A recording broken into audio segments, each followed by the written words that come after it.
자화상이라는 제목으로 말씀 전하겠습니다. 제가 재작년에 저희 외조부가 소천하셨었습니다.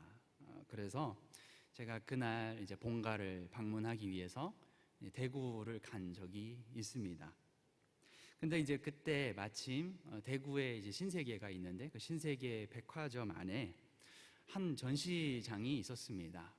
그래서 이제 제가 약간의 시간적인 여유도 있고 해서 이렇게 한번 들어가 봐야겠다 하고 관람을 하게 됐습니다. 제가 그림으로 준비했는데 가서 보니까 이런 전시관이었고요. 전시장의 이름도 독특했습니다. 줍줍이라고 하는 전시였어요. 이게 뭐냐면 이제 흔히 말해서 길거리에서 뭔가 동전을 줍잖아요. 그거 이제 요즘 사람들은 줍었다 이렇게 표현하는 건데, 이제 나중에는 이제 온라인에서 인터넷에서 재미있는 어떤 그림을 발견하면 그걸 저장을 합니다. 그걸 보고 또 주었다 이렇게 표현을 하거든요. 그래서 이 전시에서 제가 재미있던 거는 거기에 이런 글귀가 적혀 있었습니다.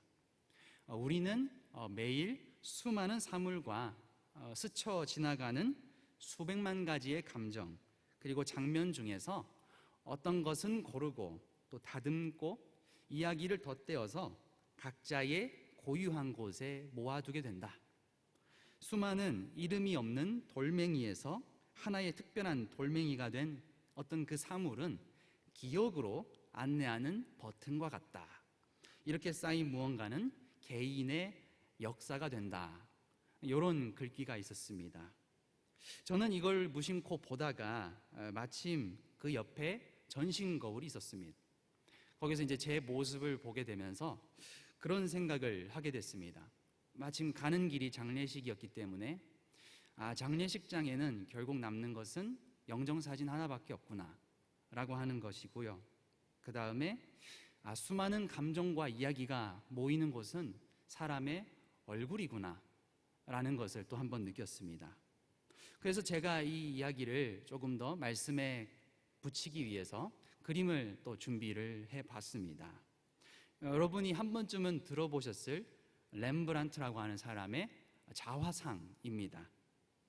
렘브란트는 특히 이제 바로크 미술에서 대가라고 불리우는 화가이고 또 성화로도 굉장히 유명한 사람입니다.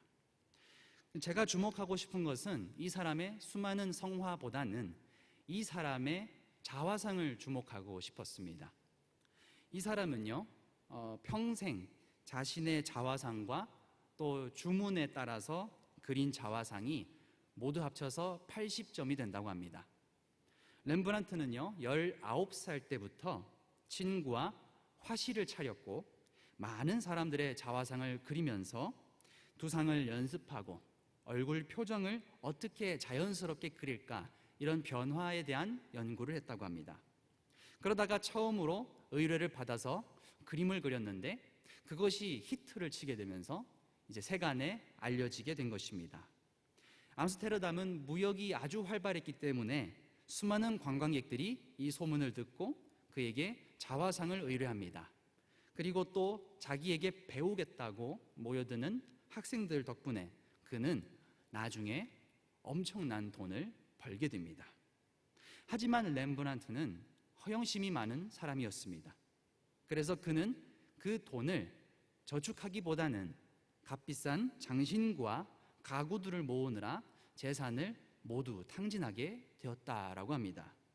나중에는 그가 부동산도 실패하고 채권 투자마저 실패하게 되면서 그는 자신이 가지고 있던 모든 수집품 그리고 집에 있는 모든 것들을 다시 경매로 되팔게 됩니다. 그런데 렘브란트가 놀라운 점이 있습니다. 그의 그 모든 순간을 자신의 얼굴을 자화상으로 남겼다라는 것입니다. 다시 한번 우리가 그림을 볼 건데요. 처음에 보게 되는 그림은 자기가 가장 어렸을 때 그린 그림입니다. 그리고 그 다음 장의 그림을 보게 되면 자기가 어느 정도 돈이 모이기 시작하게 될 때, 그리고 그 다음 장의 그림은 완전히 부자가 되었을 때의 그림입니다. 그리고 그 다음에 나오는 그림이 그가 죽기 전 마지막으로 그린 자화상입니다. 이때 일기에 따르면 렘브란트는 밥 먹을 돈이 없어서 하루 세 끼를 빵 한 조각으로 연명했다라고 합니다. 그럼에도 그는 그렇게라도 해서 돈을 모아서 물감을 샀습니다. 그리고 자신의 늙어버린 얼굴을 그리기 시작했던 것입니다. 여러분은 이 모습이 어떻게 보이십니까? 모든 것을 다 잃고 나서도 그는 자신의 얼굴에 강렬한 조명을 띄우고 있습니다. 그리고 모든 것을 잃은 그 무상함에 대해서 담담히 표정을 그려내고 있는 것입니다. 실제로 이 그림 속에 보이는 이 렘브란트를 보면 수많은 감정들이 보이는 것 같습니다. 그가 남긴 80여 점의 자화상은 어떻게 보면 자신의 일대기를 남겨놓은 자서전 같기도 합니다. 그런 그의 내면의 아우성을 있는 그대로 보여주고 있는 솔직한 사람이구나 라는 것을 저는 깨닫게 되었습니다. 우리는 매일 거울을 봅니다. 얼굴에 일어나서 씻을 때 무엇이 묻었는지 보기 위해서, 또 스마트폰을 볼 때에도 우리는 여러 번 내 얼굴을 보게 됩니다. 그런데 우리는 자신의 얼굴을 많이 바라보지만 정작 나의 자화상은 어떠한가를 생각하고 있지는 않는가 하는 것입니다. 여러분은 그리스도인으로서의 자화상을 잘 지켜가고 계십니까? 저는 자화상을 생각해 볼 때 맨 처음 경건이라는 단어가 떠올랐습니다. 경건이란 도대체 무엇일까요? 흔히 경건이라고 한다면 예배와 믿음을 통해서 고백하는 어떤 외부적인 것으로 생각합니다. 또 경건은 우리의 신앙이 사회적인 환경을 통해서 하나님의 뜻을 발견하는 통로이기도 합니다. 그래서 그리스도인은 자신의 시간을 내어서 자신의 공간을 만들어서 하나님과의 소통을 끊지 않으려고 부단히 노력해야 됩니다. 문제는 오늘의 사회가 그러하지 못하다는 데 있습니다. 오늘날 불행한 자화상을 가지고 살아가는 사람들이 참으로 많습니다. 우리가 거리를 바라보게 되면 도로의 표지판, 신호등, 수많은 사람들, 그리고 혼잡한 교통을 발견하게 됩니다. 그 정신없는 아우성 속에서 사람들은 자신의 세계를 지키기 위해서 수많은 노력을 합니다. 귀에 이어폰을 꽂고 여행을 다니고 또 쇼핑을 합니다. 하다못해 스마트폰을 봐더라도 인스타나 유튜브를 보게 되면 터치 몇 번만으로 수십 개의 이미지가 지나가 버립니다. 심지어 구글에 들어가면 평소에 말하는 것을 캐치해서 검색 엔진에 추천 광고를 띄워주기도 합니다. 이렇게 우리가 다양한 이미지 속에 살아가게 되면서 이제는 생각할 겨를도 없이 내가 이런 걸 검색했나? 라는 생각이 들고는 합니다. 이렇게 우리가 서로를 겉모습만 보고 판단하는 화려한 사람들을 동경하게 되는 것은 아닌가 하는 것입니다. 우리는 수많은 감정과 이 정보 속에서 어떻게 경건을 지키고 그리스도인다운 삶을 살 수 있을까요? 야고보는 우리를 향해서 듣기만 하라는 거짓된 신앙을 버리고 말씀을 실천하는 신앙으로 변화하라 라고 말씀하고 있습니다. 22절에 주목해야 될 말씀은 너희는 자신을 속이지 말라 라는 말입니다. 너희는 말씀을 듣기만 한다는 것입니다. 한 사람이 말씀을 충실하게 지키는가를 우리는 어떻게 확인할까요? 본문의 앞구절인 19절과 20절이 그렇게 이야기를 합니다. 그 사람이 혹시 쉽게 듣고 말을 조심하고 화내지 않는지 보라 라고도 말을 합니다. 야고보는 이렇게 너희가 너희의 감정과 생각 속에만 갇혀 있다라는 것입니다. 그래서 야고보는 21절에서 모든 더러운 것, 넘치는 악을 내버리라 이렇게까지 이야기를 합니다. 여기서 원어를 보게 되니까요, 의복을 벗다라는 의미도 되더라고요. 자신을 화장과 옷으로 가꾸어서 열심히 활동을 하게 되면 땀이 생깁니다. 또 외부에 먼지가 묻습니다. 때가 묻죠. 그런 모습을 의미합니다. 또는 가면을 쓰듯이 가식적인 모습들을 또한 표현하기도 합니다. 그 모든 더러운 것과 악한 모습을 마치 겉옷을 벗듯이 벗어버리고 새 옷으로 갈아입으라 라는 것입니다. 이어서 23절과 24절에는 거울의 비유가 나오게 됩니다. 우리 한번 말씀을 같이 읽어보면 좋겠습니다. 23절과 24절의 말씀입니다. 누구든지 도를 듣고 행하지 아니하면 그는 거울로 자기의 생긴 얼굴을 보는 사람과 같으니 제 자신을 보고 가서 그 모양이 어떠한 것을 곧 잊어버리거니와. 우리가 거울에 비치는 내 얼굴의 트러블, 피지 아니면 여드름 이런 것들 또는 내 옷에 묻은 먼지는 열심히 터는데 왜 하나님의 말씀에 나 자신을 비추고 내 삶과 행동을 고치지 못하느냐라는 것입니다. 누가 봐도 말과 행동에 문제가 있는 사람이 있습니다. 그런데 그가 그것을 깨우치지 못한다면 그건 정말로 자기를 모르거나 아니면 자기를 속이는 기만하는 행위라는 것입니다. 이제 정반대의 모습도 나오게 됩니다. 25절의 말씀인데요, 제가 혼자 읽겠습니다. 자유하게 하는 온전한 율법을 들여다보고 있는 자는 듣고 잊어버리는 자가 아니요 실행하는 자니 이 사람이 그 행하는 일에 복을 받으리라. 야고보는 지금 온전한 율법을 따르라고 설득합니다. 바로 하나님의 말씀입니다. 말씀을 온전히 들여다보는 사람은 하나님의 형상으로서의 원래 자신의 모습을 보는 사람이 됩니다. 자신의 말과 감정과 행동에 대해서 깊이 생각하는 사람이 되는 것입니다. 그 사람은 하나님의 형상으로 하나님의 마음과 뜻을 거울과 같이 그대로 실천하는 사람이 된다라는 것입니다. 그 사람은 하나님의 계획, 목적을 온전히 이해하는 사람이고 이웃을 사랑할 줄 아는 사람으로 변화합니다. 우리는 바로 그 사람을 알고 있습니다. 예수 그리스도이십니다. 말씀이 육신을 입고 우리와 함께 하셨으며 사랑이 무엇인지를 알려주셨습니다. 온전한 율법이시고 참된 하나님의 형상이십니다.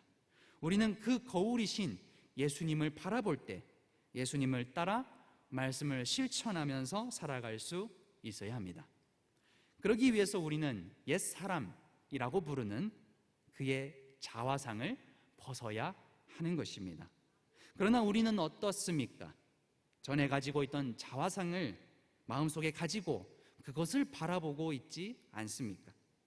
죄와 허물의 노예가 된 자신의 모습을 생각하고 죄책과 정죄의 의식을 벗어나지 못하지는 않습니까?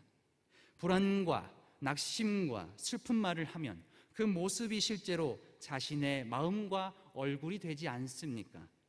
이제 우리는 하나님의 자녀로서 형상을 따라 용서와 의의 자화상을 보여야 합니다. 그리고 거룩함과 성령 충만의 자화상을 가져야 하는 것입니다. 그렇게 우리는 예수를 믿고 난 뒤에 우리 혼자 사는 것이 아니라 우리 마음에 성령님이 함께하고 계시고 그분과 동행하며 살아가는 삶을 살게 될 것입니다.